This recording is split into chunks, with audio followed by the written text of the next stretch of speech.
ich weiß, dass er sehr verstimmt war darüber, dass das Thema dieses Films, nämlich der Kindermord, nicht mehr Thema dieser Version war, sondern das Thema der neuen Version, der veränderten, der etwas gekürzten Version, war die Entdeckung dieses Mörders und die Jagd auf den Mörder durch die Bettler. Eine großartige Komposition und eine großartige Darstellung, aber eben eine verkürzte. Aber mehr weiß ich darüber nicht. Und ich weiß auch nicht, wer sie gemacht hat, wer diese verkürzte Version zu verantworten hatte. Es ist durchaus denkbar, dass in der deutschen Öffentlichkeit damals, oder in der Öffentlichkeit nicht, aber dass man vermutet oder befürchtet hat, dass ein Film über einen Kindermord die Leute abstößt. Und dass man deswegen versucht hat, dieses Thema etwas zu reduzieren und den Film zu konzentrieren auf die dann Hauptgeschichte, nämlich die Jagd nach dem Mörder durch die Bettler.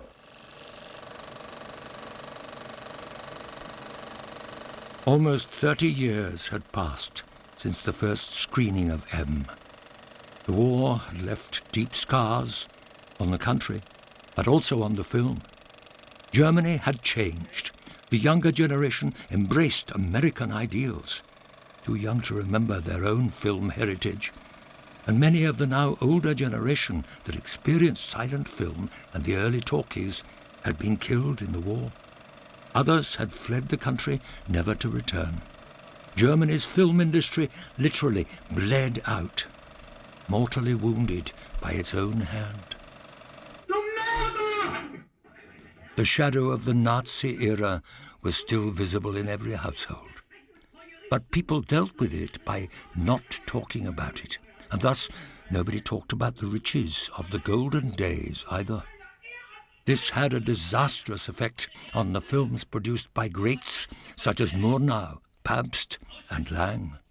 Almost forgotten by the new Germany, a few producers and publishers like Hans Eckelkamp took up a financial gamble and unearthed the old treasure in the early 1960s, only to find it in poor condition.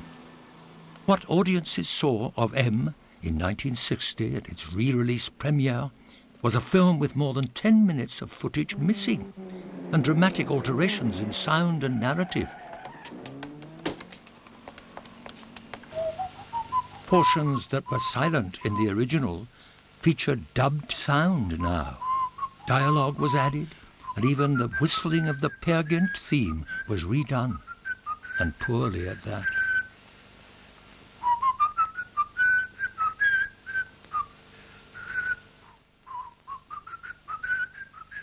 The most dramatic changes were made in the beginning and at the end of the picture.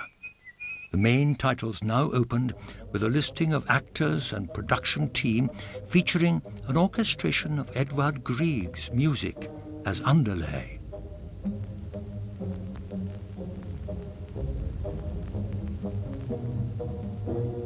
And the end sequence was altered as well. A monologue was added, and the ending literally cut off after the hand taps Peter Lorre's shoulder and the words, "In the name of the law." Polizei! Hände hoch! Later editions, released on video in the 1980s, featured this following re-recorded narration, basically reinstating the message that Lang intended, albeit that it was produced very clumsily. Im Namen des Gesetzes. Und wir müssen auf unsere Kinder viel, viel mehr Acht geben.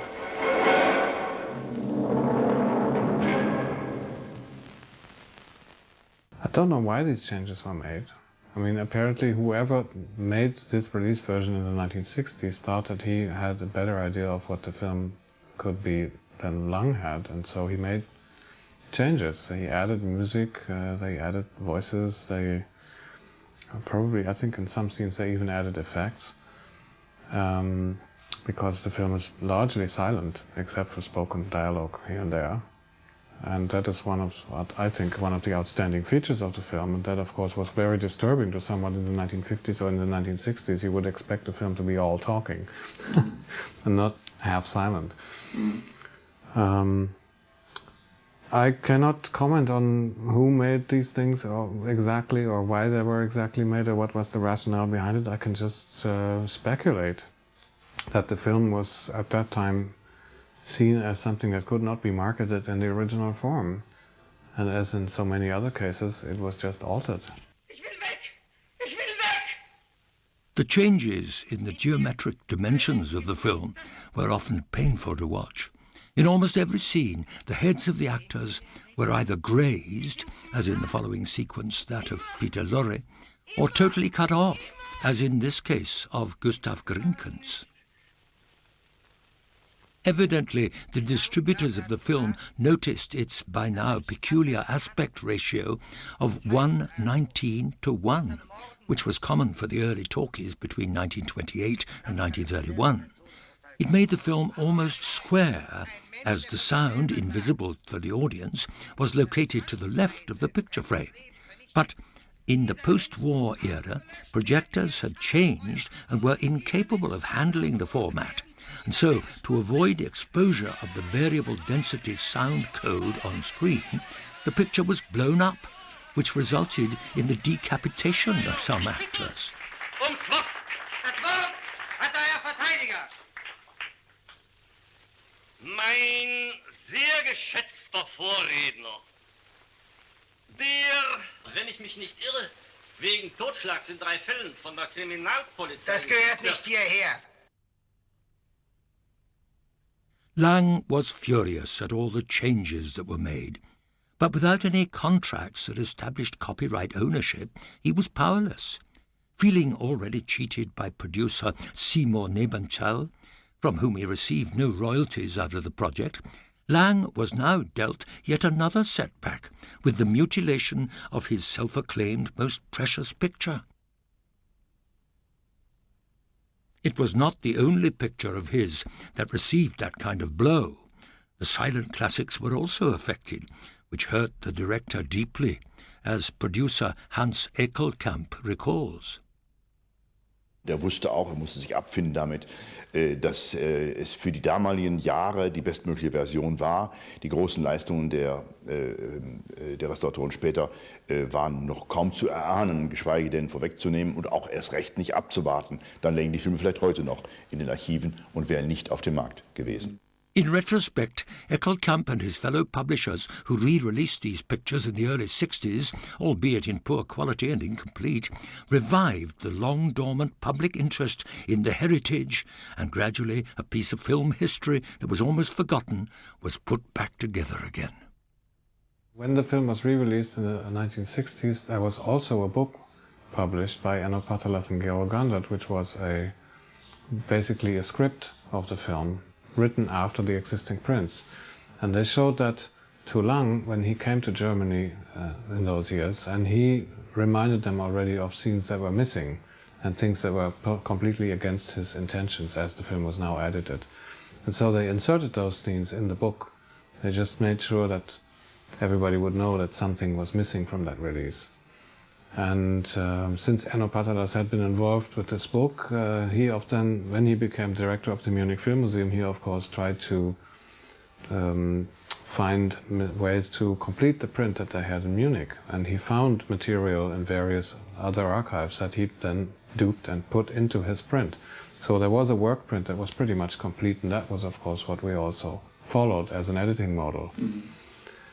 And that was, I think that was put together perhaps in the late 70s or in the early 80s sometime around. So something was always there that would give you an idea of what the original cut would have been like. But of course the image quality and especially the sound quality was very much below standard, because it was all based not on the originals, because they seemed to be inaccessible. Nobody knew where they were. With the work print of Enno Patalas as a guideline, the European Union funded in 1995 the restoration of M, which was conducted by Donat Kösch. But while the film was brought back almost to its original length, both the technical quality and the arbitrary use of sound caused the result to be less than satisfactory. Sound effects that did not belong were still audible in various scenes.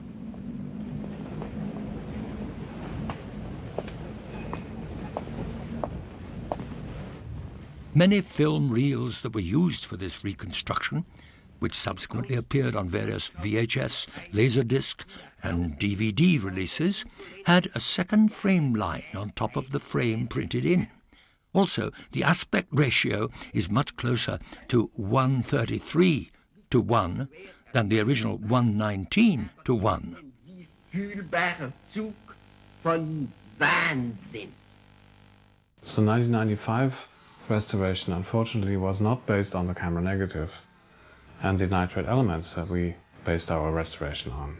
For some reason, they based themselves on existing dupe material, which was inferior in quality, of course, as far as image quality goes, and had a general problem that when the dupe was made, the original aspect ratio, which is, in American terms, we would say movie tone, it's 1:19:1.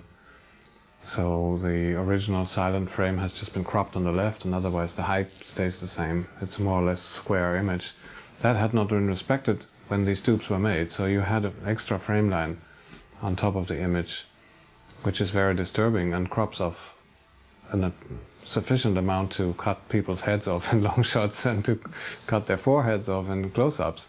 And that, of course, was unacceptable. So we decided we didn't want that, and that was one of the main reasons, of course, also to go through another restoration, because whenever I showed the existing restorations, they all have that problem. And so I could convince the people in Amsterdam and Berlin easily by just showing that, what existed, which otherwise is complete. I mean, all the scenes are there, but the image quality is just not what you want. Berlin, the Potsdamer Platz, once the busiest place in Europe of the late 1920s. Today, it's the home of the Berlin Film Museum, a contributor to the Berlin Film Festival, renowned for its retrospective presentations that stir rising interest every year. It is here that restorations of the great classics are shown, and where the reconstruction and restoration of Fritz Lang's milestone Metropolis was put on track, opening the doors to the classic in its original form for the first time for 70 years. And it was here that the hunt for the best available film elements of M began, in an effort to finally get a correct restoration underway.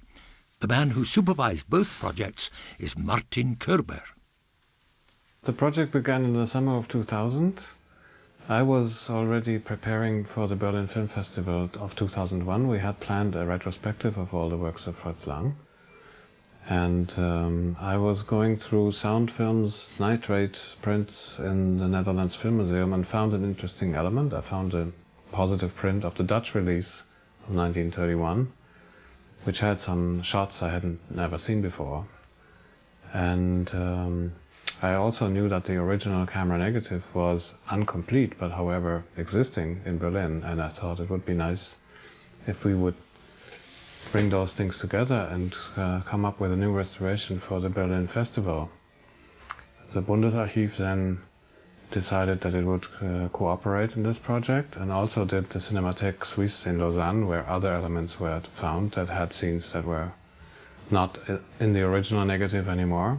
I mean, the elements were, of course, not in great shape, because there were projection prints which had been shown for like 70 years or so. And they had some wear and tear, and frames were missing, and scratches, and whatever you would expect from such an old material. The original negative, of course, was also not in great shape, because it had a lot of perforation damage, it had a lot of scratches. Some of them you will even see on the DVD, I suppose. Some of the reels had already deteriorated and had been replaced by reprints because of probably nitrate problems, so it was just, the stuff had melted away and had been replaced partly. Nummer 24, Beckert. Städtischer Kurier wird nicht gehalten. Tisch, Mahagoni poliert mit Plüschdecke. Kein Rotstift. The new restoration, here on the right, now includes all the surviving scenes and virtually completes the picture on the basis of the best film elements available. Corrected were also, for the first time since World War II, the aspect ratio and the presentation of the sound elements. No sound effects that were added later on are present in this restoration. Gone also are the printed-in frame lines that were so detrimental in the reconstruction of 1995. here on the left. Was war da doch gleich? Ariston?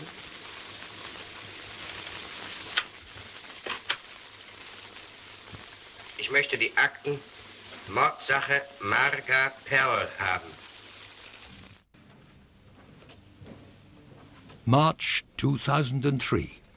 The hunt for M continues. This time to make the best transfer from a fine-grain archival master print that was minted directly of the restoration negative assembled by Martin Körber. This archival master was used for the first time for transfer. Although the film restoration itself was finished early in 2001, several problems that mainly had to do with picture instabilities caused by wear and aging of the film materials warranted additional corrections which took until 2002 to complete. This long delay affected the schedule of the German DVD release and a TV broadcast, both of which had to rely in the meantime on a transfer from the unfinished film restoration materials. These still show inherent instabilities in the picture frames due to perforation damages that cause the picture to flatter.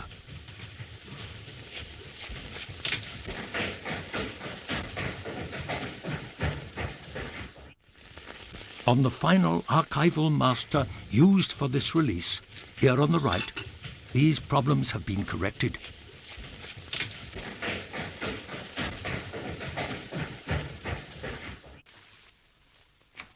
During transfer and in the digital realm, the image quality can be further enhanced. But just as easily, if done by an inexperienced hand, things can go wrong. In the transfer from film to digital video in 2002, for instance, the automatic process of digital video noise reduction was used. It is supposed to eliminate fine dust particles and scratches, which it does, but it also reduces and compresses detail and resolution and creates artifacts. The image then looks dull. The 2002 edition that was released in Germany on DVD and broadcast on television also had problems with the clean-up in the digital realm. Several film segments where damaged frames were supposed to be cleaned and restored were played out into the computer, and the adjustments were made. But some of the heavily damaged frames in the 2002 transfer were simply cut. That solution proved to be short-sighted. During playout to the master tape, the video segments, now a few frames short, had to be stretched in order to match the duration of the film. That led to this effect. Frame overlaps are visible even during regular screening. Das Resultat, bitte! Das Resultat! They do not exist on the new transfer of this issue, as not a single frame was cut, and all frames were cleaned and restored by hand. Und wenn Sie den Dienst antreten, sind Sie beinahe noch müder, als wenn Sie abgelöst werden. The focus of the transfer for this new Ultimate Edition of M particularly was on accuracy and maximum gain in grayscale, detail in texture and resolution. During this transfer on a high-definition Spirit Data Cine, employing a DaVinci 2K Plus color corrector, some 630 corrections were made to balance out the various inconsistencies in scenes of the film caused by the varying quality of the restoration materials. The level of grayscale is significantly better than on any other release before, presenting the film in its true form for the first time. M, which depends so much on the representation of the photography, was framed at precisely 1:19:1, and in it the entire frame was exposed through the use of window boxing, which presents the frame in a size that makes the whole range visible even on regular TV screens. Due to a factory-installed overscan, TV sets do not show the entire picture, cutting off picture information on all sides. The result of these efforts was striking. The following frame illustrates best the enormous changes in quality as you see the before and after effect. The transfer, with all preparations, took some 6 days. After that, the digital cleanup and restoration of some 16,500 frames was done, all by hand.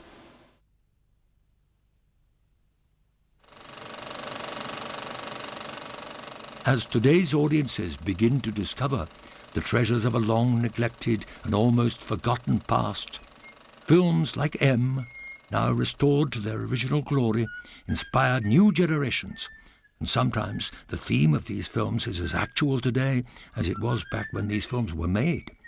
One disturbing constant that remained since the making of M more than 70 years ago is the occurrence of child murders. Fritz Lang, accused of cashing in on the curtain frenzy back when the picture premiered in 1931, intended this film to be a wake-up call to mothers and fathers, to society to take a look at the issue, draw conclusions, and perhaps learn. M certainly is not forgotten. It lived on as an influence, inspired radio plays, a remake, countless pictures, and even a comic strip series that copied style and subject matter. Not bad for a film with only one letter of the alphabet that almost didn't survive. But what of the theme of the picture? Did Lang have an impact? During the preparation of this documentary, yet another series of child murders rocked Germany. The names this time are not Gertrude Albermann or Elsie Beckmann. They were Sonja and Tom, 9 and 11-year-old siblings. Again, the issues of longer sentences, swifter justice, even the death penalty were discussed. Again, the media focused on the back and forth over what to do with this constant in our lives. 3 weeks later, the perpetrators were caught. Both showed no remorse. The children were mere sex toys to them. In absoluten Zahlen gesprochen hat die Tötungsdelinquenz im vergangenen Jahrhundert einen eher wellenförmigen Charakter gehabt. Sowohl vor dem Zweiten Weltkrieg als auch danach hat es immer wieder Zeiträume gegeben, in denen es mehr Tötungsdelikte gab als in der Zeit davor oder danach. Die Gründe hierfür sind auch bis heute wissenschaftlich nicht sicher belegt. Auch heute noch wird die Bevölkerung durch Tötungsdelikte an Kindern oder Serienmorden stark beeinträchtigt, verängstigt. Es macht sich hier und dort Massenhysterie breit. Solche Delikte passieren heute und rufen immer wieder Gefühle wie Rache, das Bedürfnis nach Vergeltung wach. Es wird intensiv die Todesstrafe diskutiert. Gleichwohl muss man feststellen, dass sich lediglich die Technik geändert hat, mit der diese Täter überführt werden können. Das Profil, das soziale Muster, die Motive der Täter hingegen sind weitestgehend gleich geblieben. As in this unique Hall of Mirrors in the Berlin Film Museum, history reflects both the film and the subject matter of M from different angles, as various opinions and beliefs are the reflector of society. Just as the occurrence of child murders, the debate how to deal with them and the murderers themselves remains a constant.